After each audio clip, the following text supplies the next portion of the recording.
Welcome back, basketball fans. Obviously, we've been going through a lot of interesting trades over this short period of time. I'm going to talk about it here, so stay tuned and let's break it down and see who's benefited the most from some of the trades recently.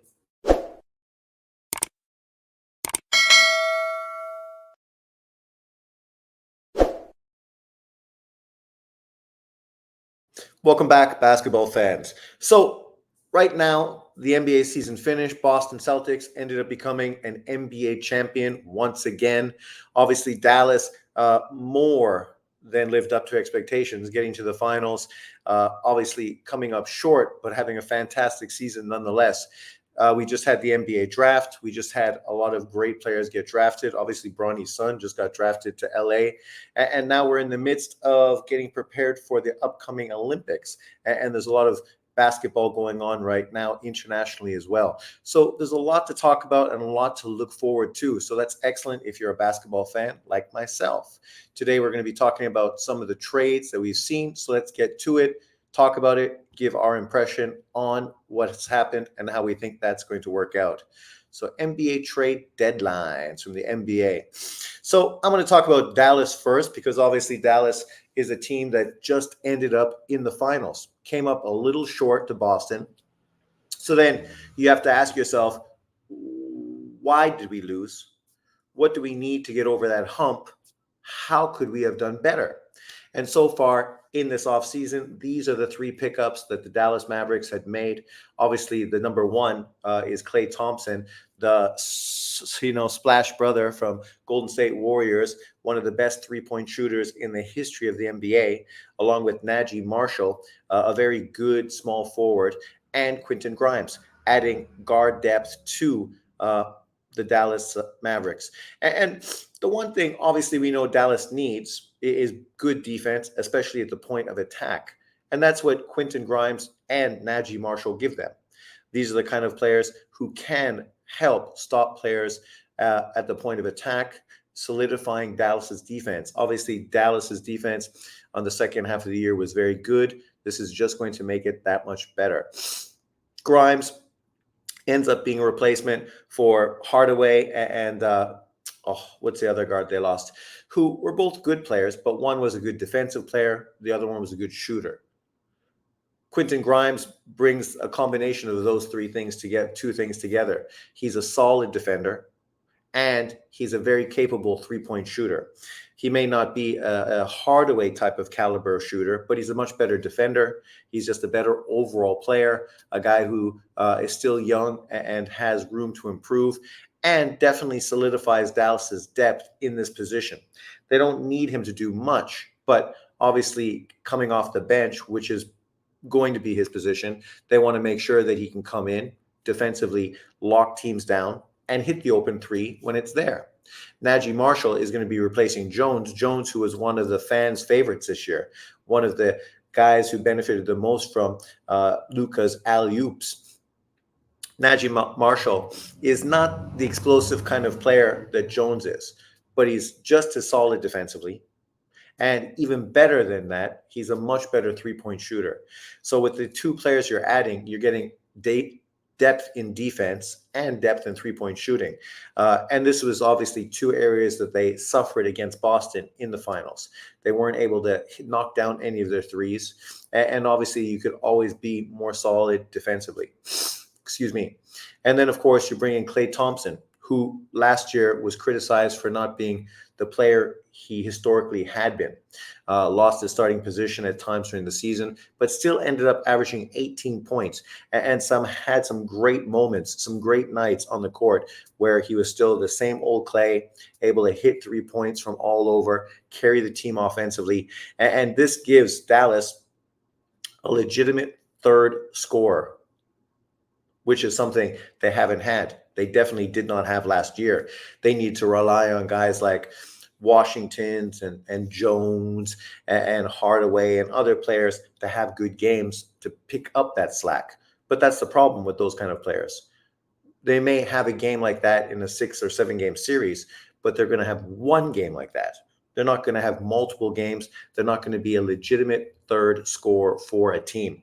But now Clay is going to be there playing with Kyrie Irving, Luka, and going to get tons of wide open shots, a lot more opportunities to fire away three-pointers. He's a taller player than Hardaway. Defensively, he's always been a better player than Hardaway, even if he still may not be the player he once was defensively. He's still probably a better player than Hardaway. He's a guy who can match up on bigger guys because of his physical strength. The biggest problem, obviously, he's not as quick as he once was at the point of attack. But now with Quentin Grimes and Najee Marshall and other players taking up some of that slack, he's not going to be asked to do too much point of attack defense.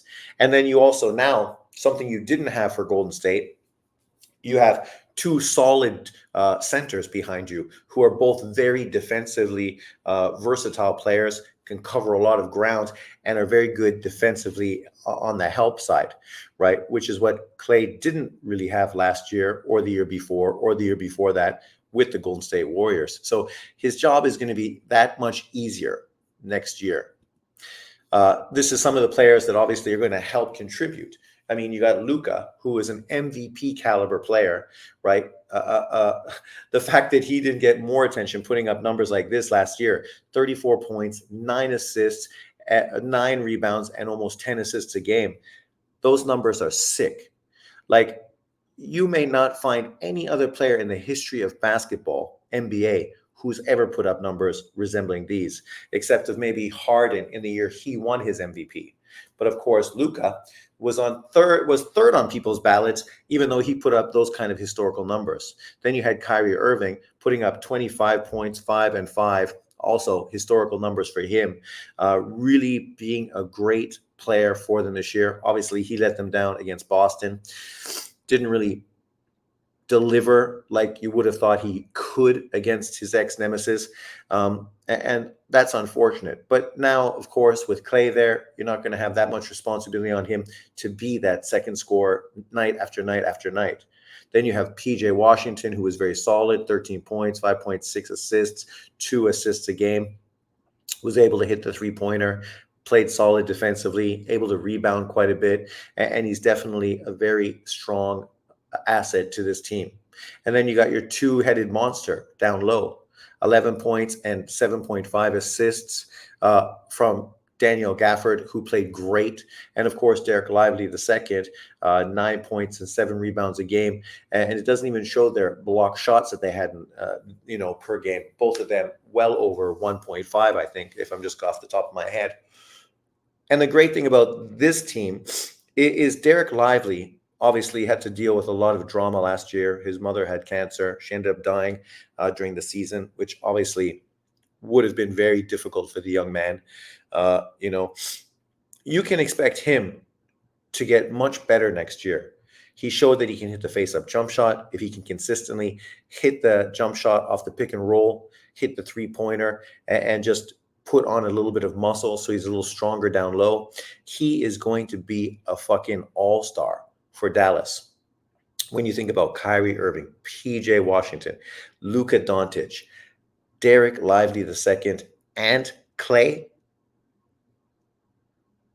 you might not have a better starting five in the NBA as far as the way these pieces fit together.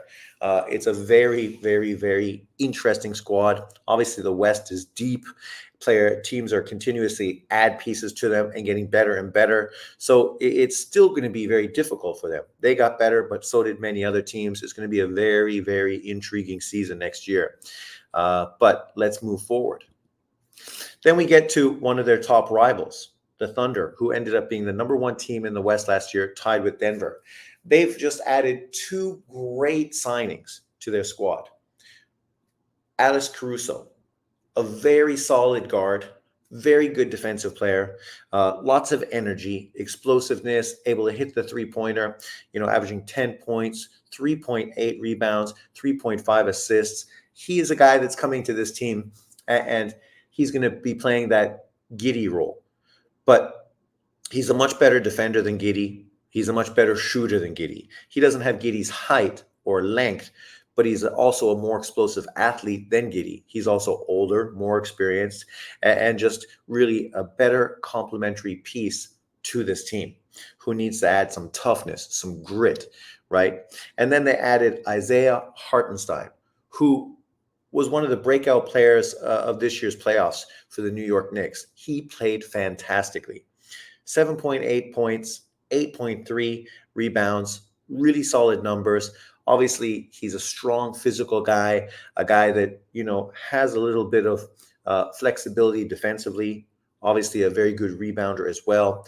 Not a big scorer, but for a team like Oak City, they don't need him to score. What they need is a complementary big man to their great young rookie, who obviously is very skinny, but a great shooter, offensively very versatile, defensively very versatile. But because he's so thin, it's hard for him to D up certain players. If he was playing off the weak side, complementing Hartenstein, Jesus Christ, he's going to be elevated that much more defensively, because now he's going to have so much more opportunity to use his range defensively to help out his teammates. And Hartenstein and Caruso are the perfect complementary players to a team that has one of the premier players in the NBA, a guy who was number 2 in this year's MVP ballot, and a fellow Canadian, right? And a guy who's young and getting better all the time, a very young team overall. So let's just look at them and see some of the complementary players these guys are going to be playing with. Jalen Williams, who just consistently has gotten better and better and better, averaging 19 points, 4 rebounds, 4.5 assists. Shai Alexander, 30 points, 5.5 rebounds, 6.2 assists. Unstoppable off the dribble. This guy literally can get to any spot he wants on the floor, get off a quality shot whenever he wants to. He's also super long, so defensively he's able to play the passing lanes very well, and also off of help defense, get a lot of weak side block shots. Then you got Lou Dort, another Canadian. 11 points, 3.6 assists, 1.4 rebounds, strong physical player. Gave Luka Doncic fits in the playoffs because of his physicality. Right? This is a guy who can hit the three, but he's not necessarily needed as a scorer. What he's needed for is a point of attack defender and a complementary piece to this team. Then you had Chet Holmgren, who I just mentioned earlier. Easily could have been Rookie of the Year this year. 16.5 points, 7.8 rebounds, 2.4 assists, and I think 2-point-something block shots as well. Very rangy kid, deep three-point range. You add Caruso and Hartenstein to this mix, as well as the other players that I'm not mentioning that are also on this team.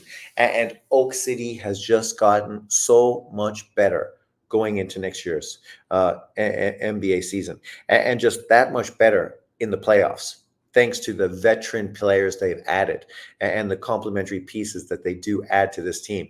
This team is going to be very scary next year, very scary. They don't really have... Well, I guess, they do have their 3 scorers right here, Chet, Shai, and Williams, right? So you're not expecting other players to do too much. Just fill needs, fill holes, and be those complementary players to just help these players succeed. And they definitely have that in spades. Then we get to New York Knicks. New York Knicks picked up one of the best forwards in the NBA, guard forward, swingman, Mikal Bridges, right, from Brooklyn. This was a great addition to a team that surprised everybody in the playoffs. This guy averages 20 points a game, 4.45 rebounds, 3.6 assists. He's a very versatile scorer. He's a great defender. He's long and lanky. And you throw him in with a team that overperformed, I thought, last year with these players, Jalen Brunson, an MVP caliber player. Obviously, OJ Anunoby, who they picked up from Toronto, who was really a super important piece to their team because of the defense and offensive versatility he was able to bring to this team. And they definitely needed his length to really add to this team. Then, of course, Precious Achiuwa, sorry if I butchered his name, who next year is going to be even more important now that Hartenstein left. Losing Hartenstein potentially could be a huge loss for them. But of course, you have this young player, his second year on the team, who potentially can fulfill that role and sort of take over for it. And then, of course, Mitchell Robertson, who's been a great player. The problem with him, injuries have gotten away. Obviously, he wasn't healthy, which is why Hartenstein was forced to have such a big role on the Knicks. And then, of course, Julius Randle, who personally I think the Knicks need to get rid of. If they could get rid of him and say bring in a Lauri Markkanen, you throw Lauri Markkanen in with this team, and I think, Jesus, man, they're super dangerous. Markkanen, a big body, obviously can fill the lane, but offensively it is unbelievable, right? Randall is a one-handed player, doesn't pass, doesn't play defense, doesn't rebound nearly as well as he should for the thick, stocky dude that he is. I just think he's not a great complementary piece to this team. I think if he would have been on the team, they wouldn't have had nearly as much success in the playoffs. But this year, I can be proven incorrect. You throw these guys out there. Obviously, you have the young man they just picked up taking over for Precious, and this is your team, right? OJ Anunoby, Julius Randle, Mitchie Robertson, Jalen Brunson, and of course, Mikal Bridges. And then off the bench, you have two of the best young guards or best guards, obviously, Villanova teammates coming off the bench, bringing great energy, scoring, and defense to the team. So, you get really solid defense and depth, as well as Precious as well, who joins them as the big man coming off the bench. And I think, obviously, their team is deeper and just as versatile, outside of Julius Randle, who I think, they definitely need to get rid of. But he may be in the position where contractually people are just not interested in picking up that big contract for him. But we will see. Then, of course, you have the 76ers. This was a player I was hoping was going to go to Golden State Warrior. I felt Paul George joining Golden State would have been the perfect situation for everybody, right? He's obviously taller than Clay. Obviously Wiggins has not been the player that he was a couple of years ago. You add Paul George into this team, his great three-point shooting. He's a solid defender, a solid player for this team, a complementary player, obviously, for Steph. It would have been a great addition. But he ended up going to Philadelphia. And you can't poo-poo on that because he's going from the Clippers, who were an old team built on old players, and it's no surprise that they disappointed in the playoffs. Philadelphia is completely different. They're a young team built on young players, and adding a veteran like Paul George, a versatile player, a great three-point shooter, a guy that can play and D up with Boston, right? Which is exactly what you want. You want a guy that can D up and give those two-headed monster from Boston some problems. Then you add him to a team with Joel Embiid. Joel Embiid, who easily could have repeated for MVP this year, putting up 35 points, 11 rebounds, and almost 6 assists a game, until obviously injuries once again sidelined him and got in the way. We saw him in the playoffs. He definitely was hobbling, looked like he was playing on one leg. If this guy can be healthy going into the playoffs, there's not another big man in the NBA that can deal with him. Obviously, it's hard to win with just one player, but you had a complementary player like George, and then a budding young superstar like Tyrese Maxey, right, who put up fantastic numbers last year. Almost 26 points, 3.7 rebounds, and 6.2 assists. You put him with Paul George, and it's going to make Maxey's job so much easier because George is fundamentally a strong player. He's going to be able to take some of the ball handling responsibility off of Maxey, allow Maxey to use his speed, come off picks, and just spread the floor a lot more. Also, allow him not necessarily to have so much pressure on him consistently. So that three-headed monster is dangerous. The big thing with the Philadelphia 76ers, it's going to be what complementary players can they put around them to really benefit them, right? You just put out huge contracts for these three players. How much money do you have left to fill off your roster? And that's going to be important. You obviously need to add some three-point shooting to this squad. You also need to add some depth defensively for big men because, you don't want to have too much responsibility on Joel Embiid because obviously injuries have been an ongoing problem with him. They drafted a very good guard, I think, out of Duke this year, who obviously could play behind Maxey and obviously not have a lot of responsibility, just an opportunity to slowly develop on that team. So it's a good team. Are they ready for Boston? I'm not sure, but it'll be fun watching them and see how they do. And just most recently, we had DeMar DeRozan from the Chicago Bulls just get picked up by, I don't know why the image is backwards, the Sacramento Kings, averaging 24 points, 4.3 rebounds, 5.3 assists. He's one of the best mid-range shooters in the NBA, able to get off the dribble, get to his points on the floor to put up quality shots time and time again. Obviously, he's very tough to defend off the dribble. The one weakness is that he's not really fundamentally a great three-point shooter. And a team like Sacramento with a very good low post player like Sabonis, it wouldn't hurt them to have a guy that could actually hit the three-point shot consistently and not necessarily need to overhandle the ball. So it'll be interesting to see how he fits in with that team. On the outside looking in, obviously it's exciting. He's an exciting player. When you add them to this squad with players like De'Aaron Fox, who is one of the most exciting young guards in the NBA.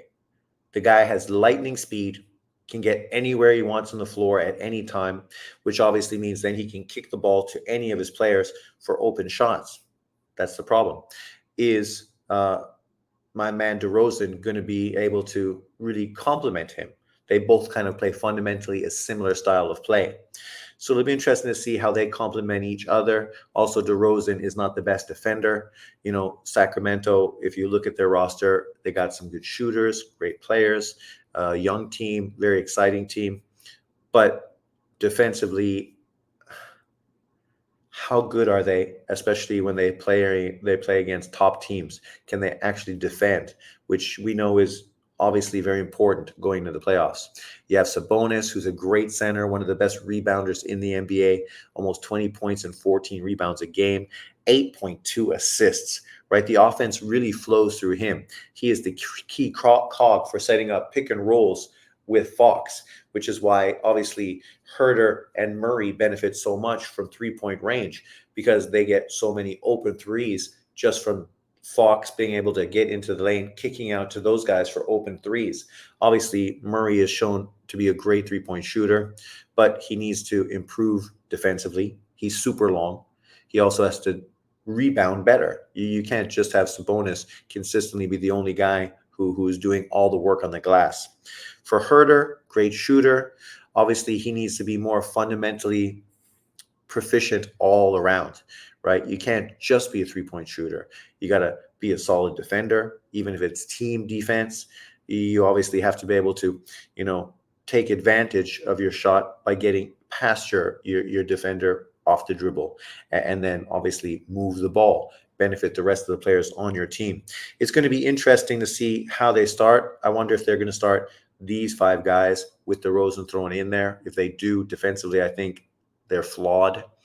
Obviously, they got great shooting, great inside player, great passer and rebounder, and then you got two of the best players off the dribble in the NBA with Fox and DeRozan. But how is that going to mesh together? That's going to be the interesting thing as far as him being picked up for this team. I personally would have thought a guy like DeRozan, DeRozan's teammate, the boy from UCLA. Why can't I think of his name? Slam dunk contest guy. I would have thought he would have been a better player for Sacramento, right? A guy like Herter and Murray, who are good three-pointers, good three-point shooters. He's also a very solid three-point shooter, also explosive off the dribble as well. You add him, but you don't need him to come off the dribble that much. He also is a second-hand ball handler, which takes some responsibility off of Fox, right? He's long. He doesn't play great defense and rebound as much as he should, right? And that's really the problem with Chicago. They had good players that just weren't able to pick their game up enough to win, and they didn't really complement one another very well. But overall, so far so good. It's been a very, very intriguing start of the year as far as trades and moves already. Obviously, we still got a long way to go. You know, the way the NBA works, a lot of big trades and big moves may not happen until the winter deadline, right? And you can expect probably that to have some of the bigger moves happen. It'll be interesting how things worked out. It's going to be really interesting to see how these players fit into these new rosters. Obviously, we're interested to see what the Lakers are going to do moving forward. It's also going to be interesting to see what Golden State adds to their roster to get better. I know they just added Buddy Hield, who obviously replaces Clay, but does that really make them better? Or is it just like a similar player in and a similar player out, right? You save some money on the contract, but outside of that, does it really benefit your team moving forward? I know they're talking about trying to get Utah's big man. I just said his name earlier. What's his name? The Finnish player. Tall 7-footer, good 3-point shooting. But obviously, they're talking about Markkanen, trying to get him, and I think he'd be a great addition to Golden State, really fit their style of play very well. But do they have the pieces necessary to get him? Obviously, they might have to get rid of Kuminga. I know from what I've just heard recently, Golden State is not allowing Wiggins to join Team Canada, which, being Canadian, I'm a little disappointed. You figure with Wiggins, Murray, and SGA, right, as their main players, along with Dort, along with Barrett, and on the wings, Team Canada is fantastic. And, you know, there's other players still that you know, fit into that scope as well. They have like about 8 NBA caliber wing players. The problem is they don't have any size. And the one guy that got drafted and obviously is one of the biggest players in the NBA now, they cut him from Team Canada because I guess he just doesn't fit the style of play they want. Unfortunately, it would have been great for him going into the NBA, but maybe at the same time, it's better for him. He's going to be able to focus more on getting ready for the NBA season and making his name there, where obviously then he's going to become cemented into Team Canada down the road. But let me know what you think of these pickups. Which team do you think has done the best? Which team is going to really benefit the most from the additions to their squad? I'm excited. You know, this is the one thing about summer. You know, right now we got Summer League that's starting, and that's obviously going to be really interesting as well. I have my NBA TV, so you know I'm excited to watch some of these young guys get out there and see what they do. That's the thing about Summer League. If you watch them now, this might be the only time you get to see them because a lot of these guys are never really going to do anything in the NBA. They may go to the G League. So you're in a position where now's the time to see some of them. Otherwise, you know, I might get to watch them play in Taiwan a few years down the road. But yeah, like I was just watching LA's game against Sacramento, watching Bronny James and what's his face, the number 1 pick that they just had play. I'm trying to think who else is coming up. Okay, so they had the Heat play Sacramento, Golden State played the Lakers today, China against the Hornets, Spurs versus the Kings.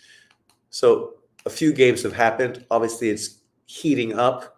Whoa, Kelly Ware had 26 points. Not bad. He's a pretty good player, really long. Was a pretty good college player. So it'll be interesting to see how he is. They also are showing lots of highlights for Team USA. So, you know, a lot of basketball, a lot of things to pay attention to. So make sure you stay tuned. I'm going to be talking about top topics here and there. If you're a boxing fan, you can also go check out my boxing channel, Sean on Boxing, where I talk about all the things that are going on in the sport of boxing. So thanks for watching. Remember to like, subscribe, and share. I appreciate it. And I will see you next time. Peace out.